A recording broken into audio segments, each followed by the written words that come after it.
Hi అండి, అందరికీ నమస్కారం. Welcome back to my channel moms food eating kids. నేను చేసే రెసిపీస్ మీరు ట్రై చేసి నచ్చితే ఒక లైక్ చేసి మీ ఫ్రెండ్స్ అండ్ రిలేటివ్స్కి షేర్ చేసి నా ఛానల్ని సబ్స్క్రైబ్ చేసుకోండి.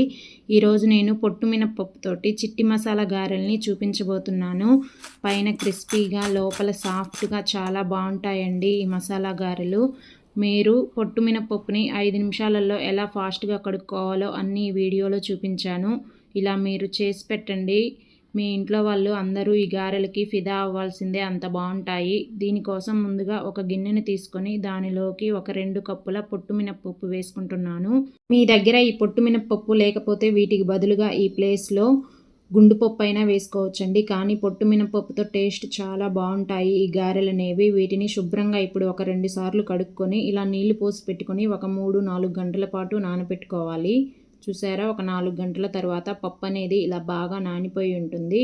వీటిని ఇప్పుడు ఇలా ఒక పెద్ద గిన్నెలోకి వేసుకొని ఇలా బాగా పిసుక్కోవాలండి, పైన పొట్టు అనేది విడిపోయేటట్టు. ఇప్పుడు ఈ నీళ్ళని ఒకసారి ఇలా ఒక గిన్నెని పెట్టుకొని స్ట్రైనర్ పెట్టి ఇలా ఉంచేసుకోవాలి. ఇలా తిప్పుకుంటూ అనుకోండి, పొట్టు ఈజీగా వచ్చేస్తుంది. ఫస్ట్ సారి వచ్చిన నీళ్ళని పడేసేయండి. మళ్ళీ దీనిలోకి మంచినీళ్ళు పోసుకొని మళ్ళీ ఇలా చేతితోటి బాగా పిసుకుతూ పొట్టంతా వదిలేటట్టు కలుపుకోవాలి. ఇప్పుడు మళ్ళీ అదే స్ట్రైనర్లోకి ఇలా అనుకుంటూ పోసేయండి నీళ్ళన్నిటినీ. నీళ్ళతో పాటు పొట్టు కూడా ఈజీగా వచ్చేస్తుంది. ఇలా ఏమైనా 2-3 పప్పులు పడితే ఇలా తీసేసుకోండి. ఇప్పుడు మళ్ళీ అవే నీళ్ళతోటి ఒక 3-4 సార్లు ఇలా చేసుకోండి. పొట్టు ఈజీగా వచ్చేస్తుంది అంతా.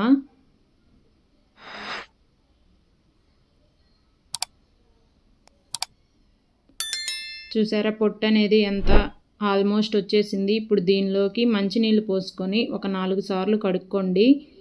4 సార్లు కడుక్కున్న తర్వాత పప్పు అనేది ఇలా తెల్లగా వచ్చేస్తుందండి. నాకు కొంచెం పొట్టు కావాలి, అందుకే నేను కొంచెం పొట్టు ఉంచుకున్నాను. మీకు ఇష్టం లేకపోతే అది కూడా తీసేసుకోవచ్చు. ఇప్పుడు ఒక గ్రైండర్ తీసుకొని దానిలోకి ఇలా పప్పు అంతా వేసేసేయండి. ఒక 5-6 పచ్చిమిర్చిని, చిన్న అల్లం ముక్కని ఇలా కట్ చేసుకొని వేసుకోండి. ఎందుకంటే పిల్లలు తింటారు కాబట్టి ఇలా కట్ చేసుకొని సన్న ముక్కలుగా వేసేసుకోండి. అలాగే 1 టీ స్పూన్ ఉప్పు వేసుకొని పిండిని ఇలా నలగనివ్వాలనండి. బరకగా అంత మెత్తగా చేసేయొద్దు. నా గ్రైండర్లో కరెక్ట్గా 3 నిమిషాల కల్లా ఇలా మెదిగిపోయింది. ఇప్పుడు ఈ మెదిగిపోయిన పిండిని అంతటిని ఒక బౌల్లో వేసుకోండి.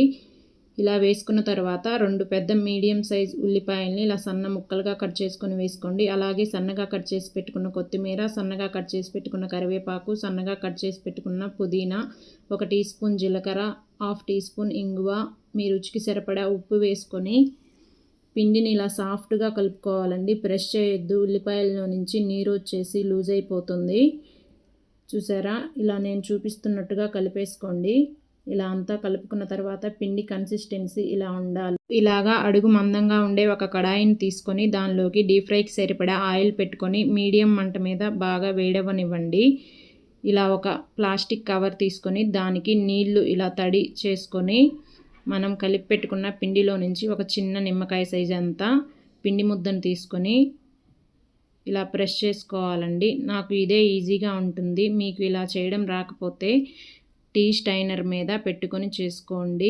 ఇలా చేసుకున్న తర్వాత మీడియంగా హీట్ అయిన ఆయిల్లో ఇలా చిన్నగా వదలండి. అప్పుడే చేతి మీద ఆయిల్ అనేది పడకుండా ఉంటుంది. ఇలా అన్నీ చేసిన తర్వాత ఎమ్మటే తిప్పేయకూడదండి. కొంచెం ఒక సైడ్ కాలిన తర్వాత ఇలా చిన్నగా రెండో వైపు తిప్పుకోవాలి. ఇలా అన్నీ తిప్పుకున్న తర్వాత మంటని మీడియం ఫ్లేమ్లోనే పెట్టి 2 వైపులా తిప్పుకుంటూ మంచి రంగు వచ్చే వరకు కాల్చుకోవాలి. ఇలా అన్ని గోల్డెన్ బ్రౌన్ కలర్ వచ్చిన తర్వాత పక్కకు తీసేయండి. ఇలా మంటని మీడియం ఫ్లేమ్లో పెట్టుకొని గారెల్ని చేసుకోవడం వల్ల పైన క్రిస్పీగా లోపల సాఫ్ట్గా ఉడుకుతాయండి. మంటని హై ఫ్లేమ్లో పెట్టి చేసేస్తే పైన మాడిపోతాయి, లోపల పిండి అనేది ఉడకదు. ఇలా రెండోసారి కూడా అన్నీ వేసేసుకొని పక్కకు తీసేసుకోండి. ఇలా అన్నీ చేసుకున్న తర్వాత ఒక ప్లేట్లో పెట్టేసి దాంతోపాటు ఇలా ఎర్ర చట్నీని చేసి పెట్టండి. మీ ఇంట్లో వాళ్ళందరూ హ్యాపీగా తినేస్తారు, మళ్ళీ మళ్ళీ కావాలని అడుగుతారు. అంత